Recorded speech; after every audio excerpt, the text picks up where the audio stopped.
Hello everyone, welcome to my channel. This is Priya Bhargav. Today we are going to do a subsection of Unit 4. Unit 4 is from Block 4 MPC 004, that is MAPC first year students. This video is for you. I have already made two videos out of this unit. This is the third video where we are going to talk about competition. And in the last video we will talk about conflict and differences between competition and conflict.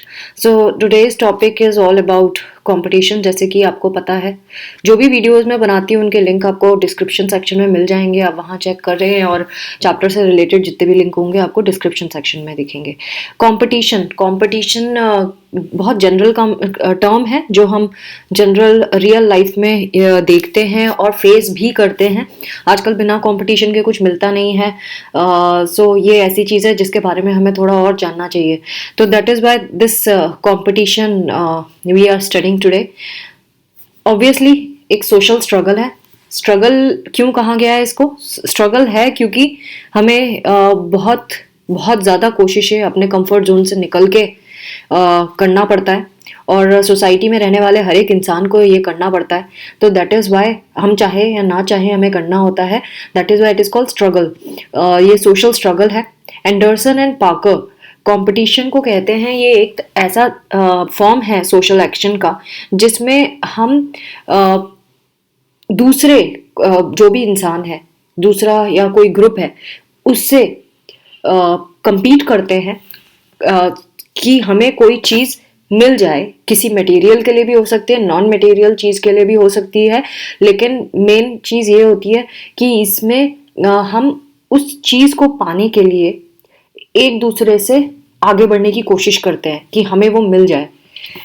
Sutherland, Woodward and Maxwell क्या कहते हैं competition के बारे में? इनका कहना है कि जो कंपटीशन है ये इम्पर्सनल होता है, अनकॉन्शियस कंटिन्यूअस स्ट्रगल है ये, और उन चीज़ों के लिए है जिसकी लिमिटेड सप्लाई होती है. ऐसी चीज़ों के लिए कंपटीशन होता है जो बहुत सारी नहीं है, बहुत सारे लोगों को आराम से मिलने वाली चीज़ नहीं होती.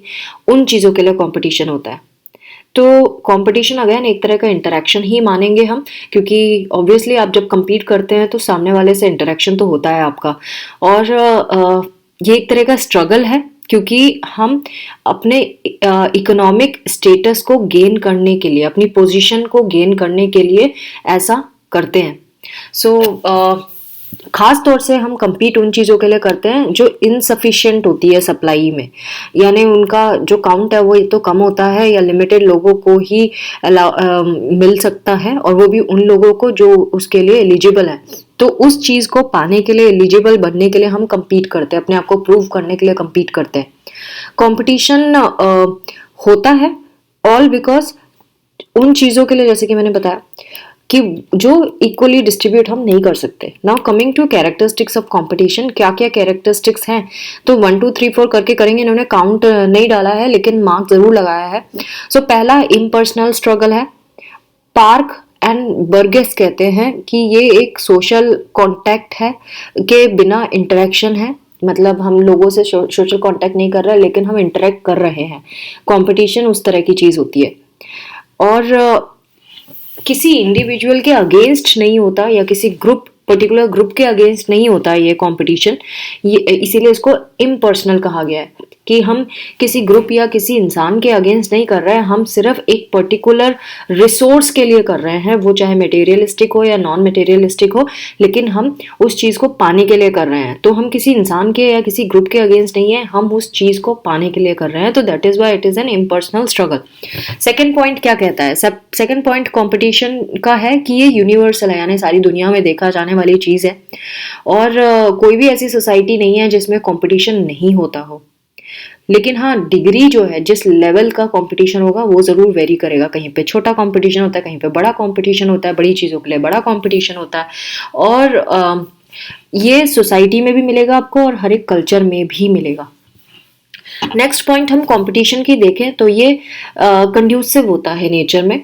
ये हर एक इंडिविजुअल को अपॉर्चुनिटीज़ प्रोवाइड करता है. जो कंपटीशन में जीतते हैं उनको और ज़्यादा अच्छी अपॉर्चुनिटीज़ मिलती हैं, उनको न्यू एक्सपीरियंसेस होते हैं, उनका रिकॉग्निशन होता है, दुनिया जानती है, पहचानती है उनको. सो कंपटीशन का ये पॉजिटिव पॉइंट भी है. अगेन ये एसोसिएटिव भी है एंड नॉन एसोसिएटिव भी है इसके डायमेंशंस, अगर आप देखें तो ये अनकॉन्शियस एक्टिविटी हम पहले ही कर चुके हैं इसके बारे में कि अनकॉन्शियस एक्टिविटी होता है, और राइवलरी इसमें देखी जा सकती है, कंपटीशन में राइवलरी होती है।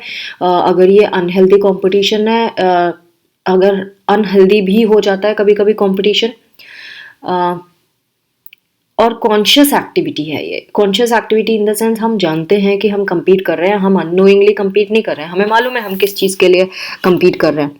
ये इमोशनल डिस्टर्बेंस अगेन क्रिएट करता ही करता है कंपटीशन। जब आप किसी से compete कर रहे होते हैं तो आप बहुत ज़्यादा कभी कभी एग्जॉस्ट हो जाते हैं, आप इमोशनली ड्रेन हो जाते हैं, या फिर आप अगर अच्छा भी करते हैं तो भी आपने जितने एक्सर्शंस लगाए होते हैं और जीतने के बाद आपकी जो फीलिंग होती है वो मिक्स्ड फीलिंग होती है।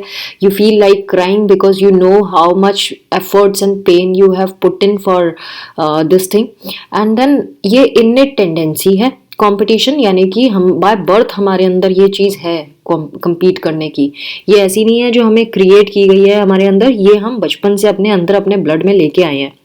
अगेन ये सोशल फिनोमेना है, ये भी आपको पता है। हम एक दूसरे से बेहतर होने की कोशिश करते हैं हर चीज़ में, एक दूसरे से बेहतर चीज़ें रखने की कोशिश करते हैं अपने पास।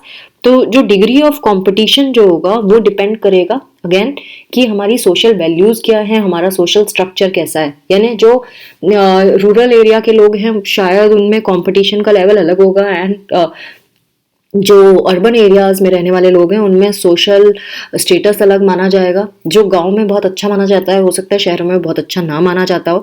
तो अगेन सोशल वैल्यूज़ पे भी करता है कि हम जिस चीज़ को यहाँ अच्छा मानते हैं हो सकता है दूसरी जगह पे ये अच्छा ना मानी जाती हो। सो ये डिग्री ऑफ कंपटीशन जो है वो सोशल वैल्यूज़ और सोशल स्ट्रक्चर पे डिपेंड करता है। एक मिडिल क्लास का इंसान एक एवरेज सी चीज़ें होने पर खुश होता है, लेकिन वही रिच क्लास का इंसान अगर वो मिडिल क्लास की चीज़ें देखता है तो उसको कुछ ज़्यादा स्पेशल कुछ दिखाई नहीं देता। लेकिन वही लोअर क्लास का इंसान अगर मिडिल क्लास की लाइफ को देखता है तो उसको वाव लगता है। So that is called social structure. Social structure में कॉम्पिटिशन का लेवल अलग अलग होता है, आप किसको ज़्यादा बेटर मानते हो किसको कम। Now coming to values of competition, 5 positive functions है कंपटीशन के। जैसे फर्स्ट है, ये हेल्प करता है कि हम अपना स्टेटस डिटरमिन कर सकते हैं, हमारा हम कहाँ स्टैंड करते हैं। इंडिविजुअल मेंबर्स जो है हायरार्की के, उसमें हमारी लोकेशन क्या है, हम किस क्लास किस लेवल पे पहुंच गए हैं अपनी कंपटीशन को जीतने के बाद, वो हमें पता चलता है। अगेन कंपटीशन से एफिशिएंसी पता चलती है, इन्वेंटिवनेस पता चलती है, हमारी इकोनॉमी को भी स्टिमुलेट करता है ये कि हमारा ऑब्वियसली जब हम कंपटीशन जीतते हैं तो हमारा इकोनॉमिक स्टेटस भी बढ़ जाता है, और कंट्री का भी इकोनॉमिक स्टेटस बढ़ जाता है जब नेशनल लेवल पे कोई अवार्ड लेके आता है या कोई मेडल जीत के लाता है। कंपटीशन हमारे ईगो को भी एनहांस करता है। हम अपने आप को, ईगो को आप ऐसे ले सकते हैं कि सेल्फ रेस्पेक्ट जैसा ले सकें।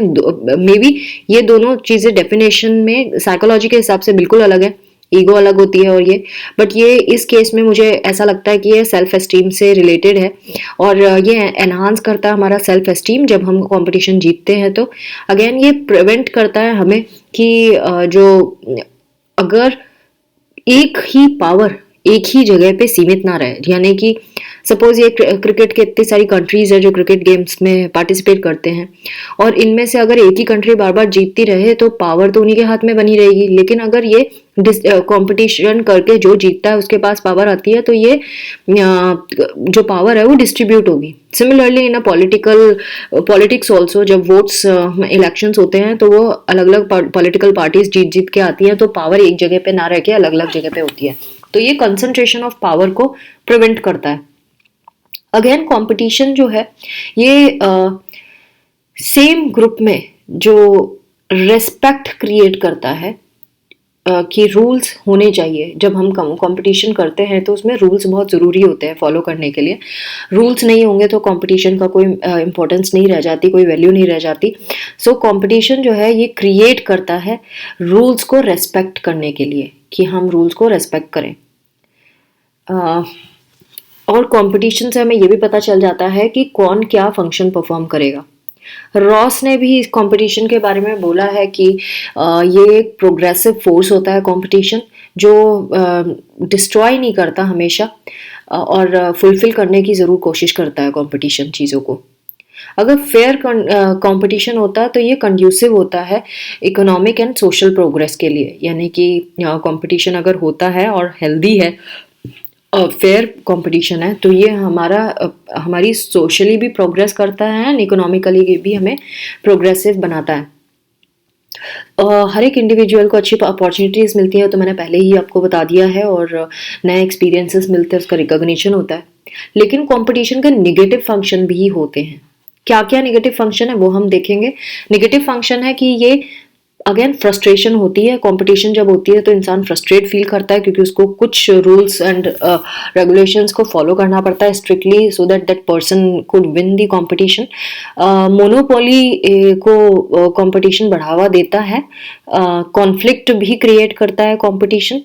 कहीं पे जिसके लिए वो रूल सही है वो तो ठीक है, जिसके लिए रूल सही नहीं है तो वो तो कॉन्फ्लिक्ट तो पैदा होगा।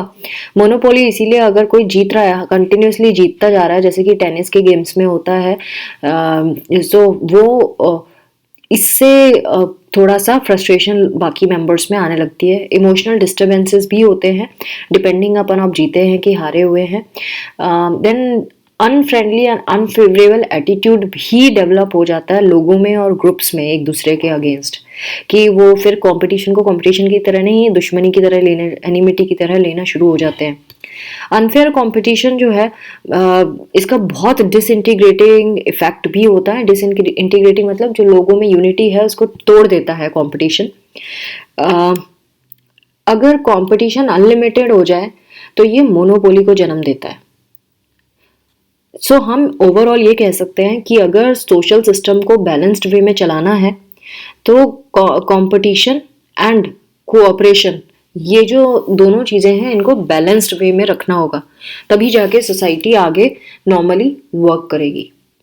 तो friends, this was all about competition, जो आज हमने कंपटीशन सीखा। नेक्स्ट वीडियो में मैं आपको कॉन्फ्लिक्ट के बारे में बताऊंगी, और कंपटीशन एंड कॉन्फ्लिक्ट कैसे एक दूसरे से रिलेटेड हैं वो भी हम नेक्स्ट वीडियो में पढ़ेंगे। आई होप मेरे वीडियोस आपको यूजफुल लगते हैं। अगर ऐसा है तो प्लीज़ कमेंट करना ना भूलें और शेयर करें ज़्यादा से ज़्यादा स्टूडेंट्स को, क्योंकि हमारे देश के कई कोनों में ऐसे स्टूडेंट हैं जिनको बिल्कुल हेल्प नहीं मिल रही, कहीं से भी कोई स्टडी सेंटर रन नहीं कर रहा है, और कोई ट्यूटर्स तक नहीं है। मुझे ऐसा मैसेज मिल रहा है स्टूडेंट से। सो प्लीज़ प्लीज़ प्लीज़ ज़्यादा से ज़्यादा ग्रुप्स में आप इन वीडियोज़ को डालें, सो दैट हर एक कोने तक एजुकेशन की सही वैल्यू पहुँचे। अगर आपको यूज़फुल लगता है तो प्लीज़ ऐसा करिए। Thanks for watching. Take care of yourself. Bye bye.